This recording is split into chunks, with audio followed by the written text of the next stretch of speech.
Welcome to Eye On Redcliffe, the show that's all about Redcliffe. I'm Gerard, and this is Ash. Don't forget to like, share and subscribe and help us get the word out.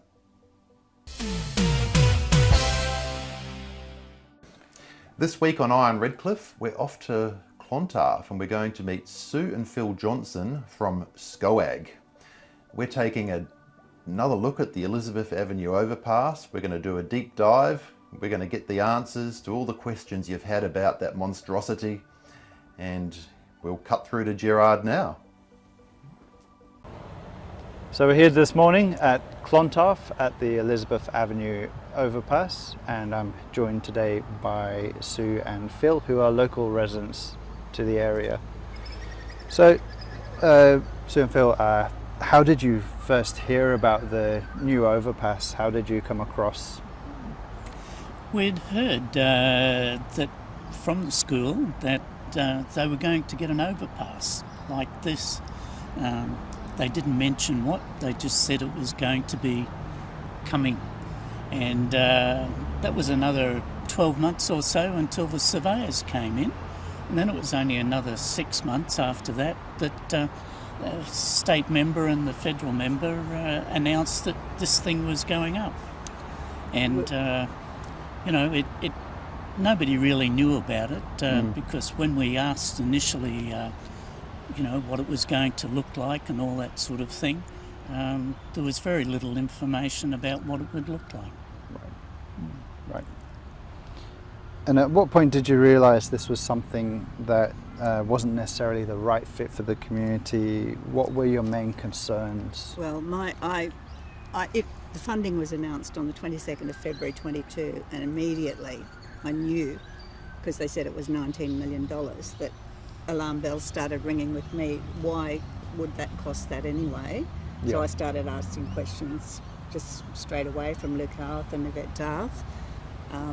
They knew nothing about it, they said. So eventually, I think it was the Labor candidate for the next election got back to me, and he organised a meeting for us with TMR and Luke and Yvette.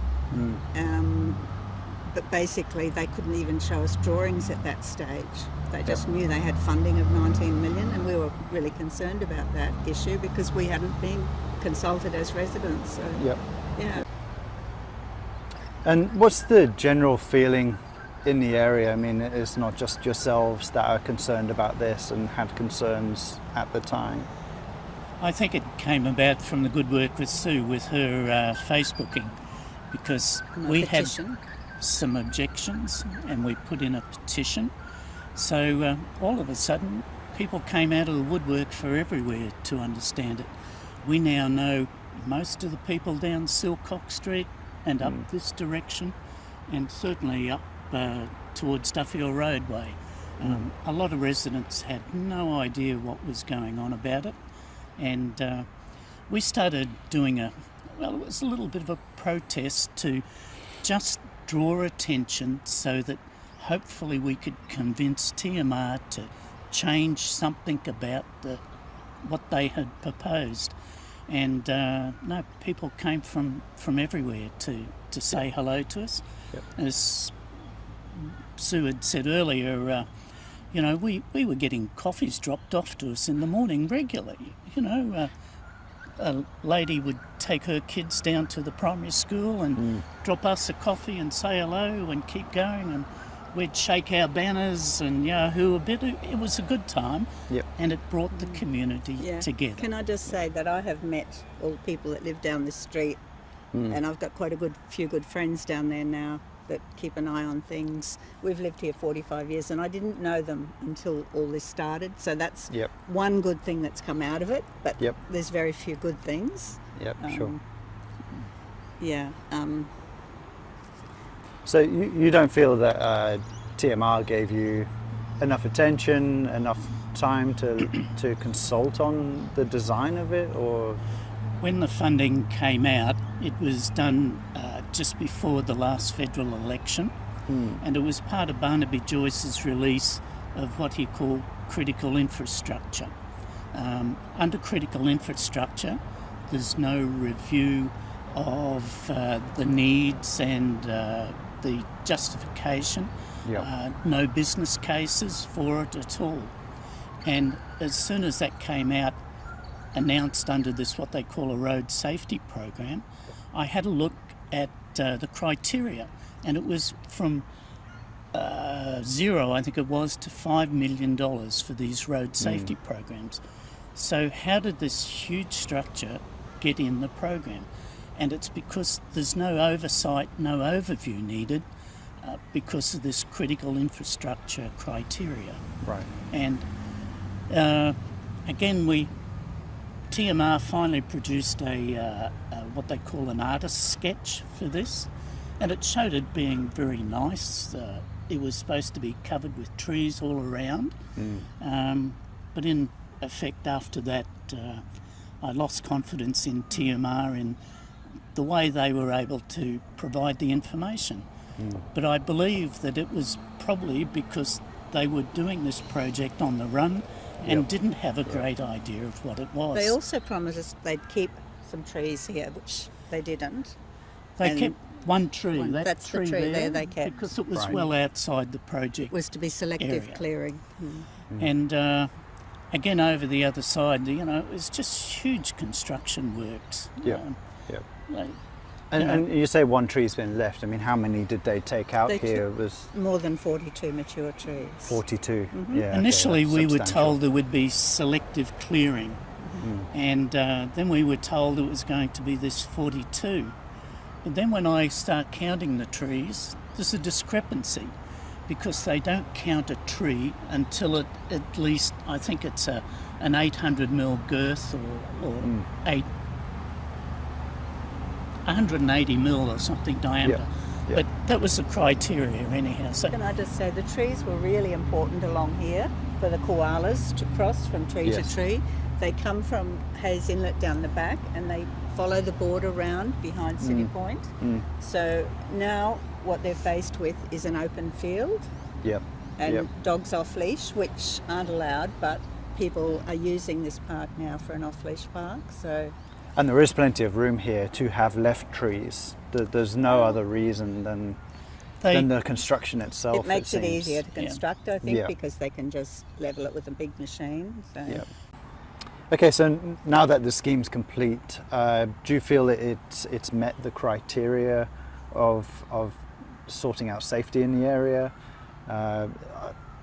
Are there any positives to this? I noticed there's a new 40km/h zone for the school. What improvements have you seen? What do you feel has been omitted and could have been dealt with better? the bridge or the overpass was built primarily for the school use. We really haven't seen them use it besides the cross-country event, and before that there was very little use. If you ask a lot of the people who have gone to this school, they say why. They never used the field beforehand. And I believe it was really that the school changed the games or sports that they were doing. They started playing golf down here until we made them aware that there's a council sign up there saying no playing of golf on the fields. So the sign was removed and the school didn't do that anymore. But in reflection, I still can't see that they have used it. It's been open now, TMR say since January, and we believe they've only used it once, maybe twice. Right.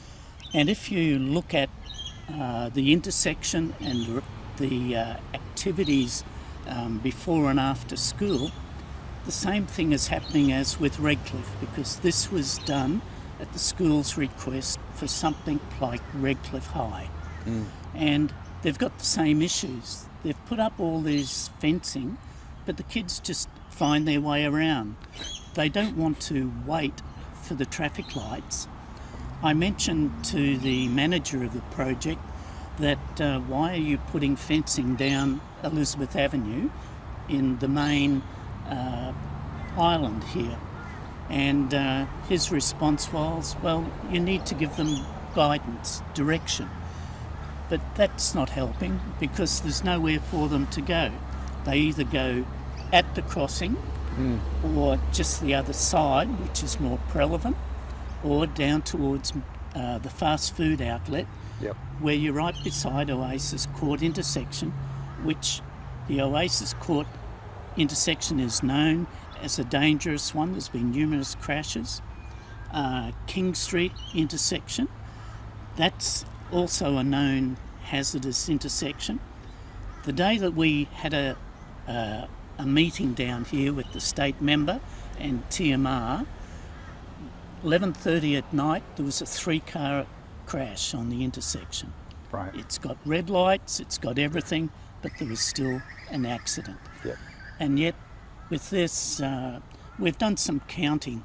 TMR didn't have to do any business case or justification, but we did it's a study in the direction that people all travel. Yes, right. Sorry, I'm right. chasing a keyword. It's fine, it's fine. But this count was done by us, and TMR did one earlier on. It was done on a Saturday and a Sunday. I don't understand why when it involves school kids. Yeah. But no, we're looking at probably maybe a quarter of the students use the overpass. A rest- quarter of the students come Sorry, using I count this them. area. There's 12 a day use it of a morning and maybe of an afternoon. Right. People still use the Silcock Street intersection there because it's a good vantage point. Yep. The rest, it's just Brown's cows. They cross King Street and head towards either the intersection or McDonald's. Can I just say that my biggest concern is the slip lanes at the intersection here. Yep. And when this whole thing started, I had asked TMR to address them. And that was one good thing that was in the original project, was the lights at this intersection were included, and also lights at Oasis Court Yes. to make it safer. Within 1 week, the 2 intersections were axed from the project because they didn't have enough money. That was when it was at $19 million. And I the have final scheme amount was $22 million. 22 million. So 3 million over, but they've axed Yep. 2. Yeah, And that's since it's significant. opened, I have been monitoring it daily. I've reported graffiti, damage, all sorts of things. I've had replies from TMR about those things, and I appreciate that. I've also emailed them that there's still concerns about safety at the intersection. Drivers are regularly using them to do illegal U-turns at the lights. They come along Snook Street with a red light. They'll go up King Street, take the slip lanes and come back on Elizabeth. I've seen that myself. And we've got children crossing there. Yep. And I've not had a reply at all from TMR. They just completely ignore me on that point. Yep. And it's going to end in a fatality, I'm sure. Yep. So, And we'd requested TMR to review the speed limit along here as well. I wanted it dropped from 70 to 60 initially, and they just said no way would they even consider that. And now what have they done? They've dropped it to 40 Yep. for 4 hours a day. Yep. So, Yeah, so that was a great interview, Gerard. Yeah, well, it's great to meet Sue and Phil. They care a lot about the area they live in, and yeah, it's just good to see what their concerns were. And there's a lot more there than I had anticipated. Yeah, and firstly, Phil and Sue lost, but they lost graciously. Yes. And they've tried to see the best Yep. in that monstrosity. Yep. And let's be clear, it is a monstrosity. It is. It looks like prison infrastructure. And I notice this a lot with government, buildings, new developments. Everything is, made to look like a prison. It's like they have a prison architecture style guide that they have to conform to these days, and that overpass just blitzes it. It's the maximum security overpass. One thing I also noticed about, or I took from what Sue and Phil were saying, was how they got to know their community throughout the process, Yep. and how people Yep. in the surrounding streets who they would never have ordinarily met, they were in a position where they were able to engage with them and get to know them, Yep. and so even if you don't think you're going to have a win, still get involved with things like this. Get involved in community action. It's a great way of meeting people and fostering relationships within the community. Yep, take ownership of where you live and get involved. Yeah, that's absolutely. right. Yeah, because we can complain to government, to state, federal, even council, but it all starts at street level, and it starts by getting to know each other. Yep, absolutely. My biggest takeaway is it's clear the job of that intersection is not done. No. That it's like Phil said. The government had all this infrastructure money that they had to spend, and they just parachuted that thing in. And it looks like it. So I think we probably need to get DTMR to come back, have a look at that junction, do something with it, because it's still quicker to cross the road than to use the bridge. Yep. I mean, that's a failure in itself. And the bridge goes to nowhere. It just goes to a field. Yeah, exactly. So it seems to be one large project for one purpose, which is to provide the school access to the field that apparently they're not using. Yeah. So, like Sue said, it would be great to see a cycle lane there.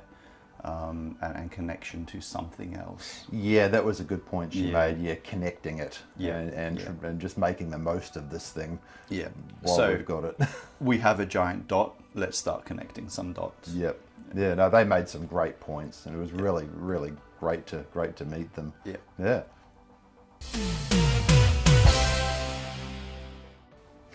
So while Sue and Phil may have lost their battle with the Elizabeth Avenue overpass, we have a new battle brewing on the northern end of the peninsula in the form of the redevelopment of the Scarborough Boat Harbour.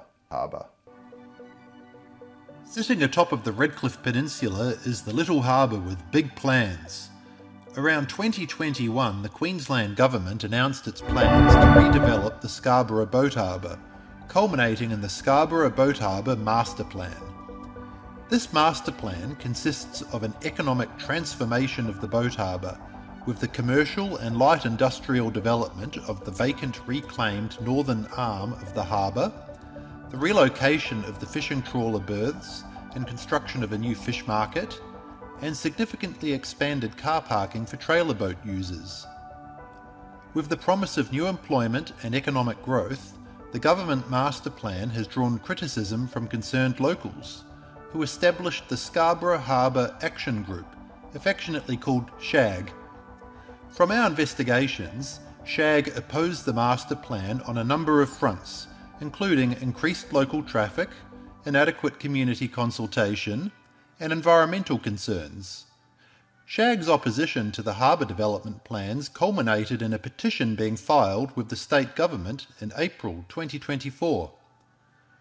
Eye On Redcliffe has reached out to S.C.O.A.G. for their vision for the boat harbour, but they have yet to engage with us on the record. From the S.C.O.A.G. Facebook page is an image of what we presume reflects their vision for the site, which is for the vacant reclaimed northern arm to be developed into public parkland. A more recent player in this game, Moreton Maritime Alliance, is an organisation representing various business interests on Moreton Bay. They have teamed up with Open Architecture Studio to propose a supposed middle ground alternative, which seeks to offer a more moderate and tourist-orientated development. Signature features include a circular walking path around the harbour, connected by a drawbridge over the navigation channel, the relocation and enhancement of the existing caravan park, and a subtropical aquarium and maritime research centre on the northern arm. S.C.O.A.G. have stated that whilst the Moreton Maritime Alliance proposal is superior to the government's draft master plan, it does not align with the current community views and may impact the area's environment, character and infrastructure. Last but not least is the Eye On Redcliffe Scarborough Boat Harbour plan, but more on that in the weeks to come. So, what do you think of those four plans? Of course, our plan at the end we can't talk about just yet, so we'll leave discussion of that for another day. But just starting at the top, the TMR plan. Well, what do you think of that? It's a big development for the area. Yeah, it's my main first concern is traffic, accessibility. I know, we've got the entry point here, it's all quiet residential streets. Yeah. And presumably it's going to be taking traffic from the wider Moreton Bay region into the peninsula. I know, all these new sheds up here, and I mean, this is all, this is dense marine industry up here. And with the fish markets there, and yeah, this is a huge development. These streets are going to be gridlock. It's going to be terrible. I totally get why there's opposition to it. And then we have the Moreton Maritime Alliance, who I don't know a lot about. They're saying that they're supported by various business interests in Moreton Bay, but their renders, so if you look at their render, like, that is a beautiful professional render. Man, I just can't help but think a lot of money has gone into that. And so I'm wondering who exactly is behind them. So we will find that out. Or if they're watching, you can call us and we'll have a discussion. The aquarium and convention centre, and I think a maritime research facility, which will presumably be attached to some university. Haven't they got one up in Cairns with James Cook University, or Townsville? That's interesting. The drawbridge, that is not going to work on a working. That's not. Yeah, it opens every half an hour from memory. That's not going to work. It won't. It won't. And people walking aren't going to wait half an hour for a bridge to open. Because I think the idea was to connect the entire harbour and create it one big walking circuit. And I'm not going on a walk around a harbour if I have to wait half an hour for a bridge to open. So,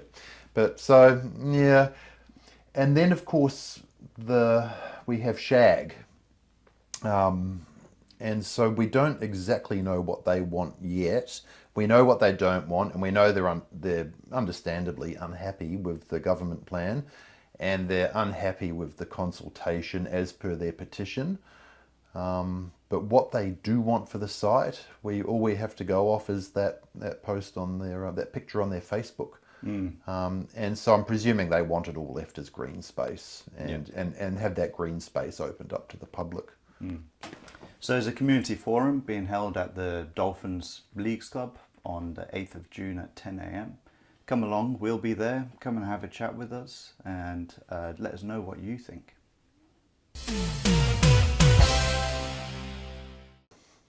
Thanks for tuning in, Redcliffe. Don't forget to like, share and subscribe. And as always, stay classy, Redcliffe, and we'll see you again real soon.